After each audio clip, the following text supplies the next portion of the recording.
Gym जाके डोले शोले बना के हट्टा कट्टा दिखने से कुछ नहीं होता, अंदर जान भी होनी चाहिए। चलो मैं इसका एक बढ़िया सा एग्जांपल देता हूँ। अभी रिसेंटली ही कोची इंडिया के रहने वाले राहुल पानीकर का एक आर्म रेसलिंग का मुकाबला था। जानते हैं किससे था?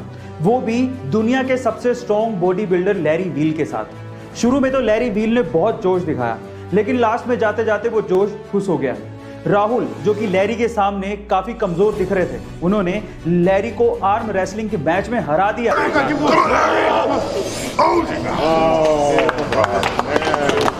गाइस, क्या आपने ये मैच एंजॉय किया था? और अगर नहीं किया है तो एक बार किसी ने एल्बर्ट आइंस्टाइन से पूछा कि साउंड की स्पीड क्या होती है। अब पूछने वाले ने ये सोचा होगा कि ये तो आइंस्टाइन है, इन्हें तो सब आता ही होगा। अब देखिए, एल्बर्ट आइंस्टाइन को ये आता था या नहीं आता था वो तो मैं नहीं जानता हूं, लेकिन उन्होंने जो जवाब दिया वो आज के संदर्भ में हमारी एजुकेशन सिस्टम को आईना तो दिखा ही देगा। उन्होंने कहा कि ये सब डेटा सेंट्रिक चीजें और ये इंफॉर्मेशन मैं अपने दिमाग में स्टोर करके नहीं रखता हूं, ये सब चीजें तो बुक्स में लिखी हैं, जाके देख लो।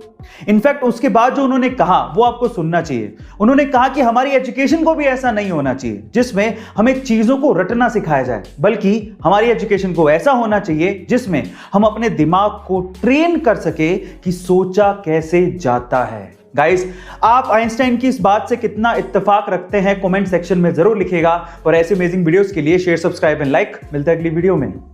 पाकिस्तान में एक जगह है जिसका नाम है लांदी कोतल, और वहां की खास बात यह है कि वहां पर एक बहुत पुराना बरगद का पेड़ है जिसे पिछले 122 सालों से जंजीरों में बांध कर रखा गया है और उसे अभी तक खोला ही नहीं गया है। जी हाँ गाइज, एक पेड़ को जंजीरों से बांध कर रखा हुआ है, और रीजन जान के प्लीज आप हंसिएगा मत। एक्चुअली हुआ कुछ यूं कि 1898 में वहां पर एक अंग्रेज अफसर था जिसका नाम था जेम्स स्क्विड।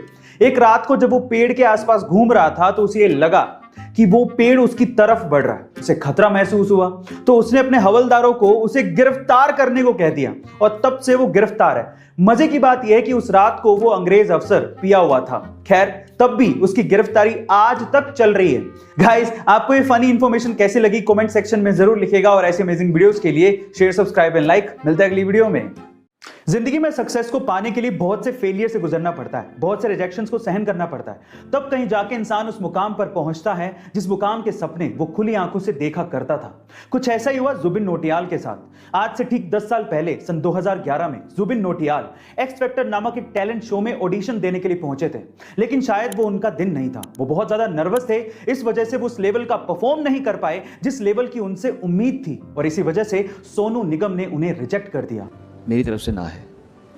लेकिन उन्होंने रिजेक्शन को पॉजिटिवली लिया, अपनी आवाज पे काम किया, रियाज किया, बहुत मेहनत की, और तब कहीं जाके वो उस मुकाम पर पहुंच गए हैं जहां पर आज उन्हें किसी इंट्रोडक्शन की जरूरत नहीं है। उनकी आवाज का जादू सर चढ़कर बोल रहा है। गाइस, क्या आप भी जुबिन की आवाज को उतना ही पसंद करते हैं जितना कि हम? हमारे यहाँ घरों में 3 ब्लेड के पंखे लगाए जाते हैं, जबकि अमेरिका के घरों में 4 या 5 ब्लेड के पंखे लगते हैं। पर सवाल यह है कि ऐसा क्यों? क्या आप जानते हैं? ये कोई डिजाइन की वजह से नहीं है, इसके पीछे भी एक पर्पस है। वो क्या है मैं आपको बताता हूं। एक्चुअली अमेरिका के घरों में कमरे थोड़े बड़े होते हैं और वहां पर एसी भी लगे होते हैं, इसीलिए एसी की हवा को रूम में चारों तरफ फैलाने के लिए भारी 4 या 5 ब्लेड के पंखे लगते हैं, जो कि धीमे चलते हुए इस काम को आसानी से कर देते हैं। लेकिन इंडिया में ज्यादातर लोग एसी अफोर्ड नहीं कर सकते, और यहां पर कमरे भी छोटे होते हैं, इसी वजह से ज्यादा हवा फेंकने वाले हल्के पंखे चाहिए। इसीलिए यहां पर 3 ब्लेड के पंखे इस्तेमाल किए जाते हैं। गाइस, क्या आपको इसके पहले तक इन्फॉर्मेशन पता थी? और अगर नहीं पता थी तो कमेंट सेक्शन में जरूर लिखिएगा, और ऐसे अमेजिंग वीडियोस के लिए शेयर, सब्सक्राइब एंड लाइक। मिलते हैं अगली वीडियो में।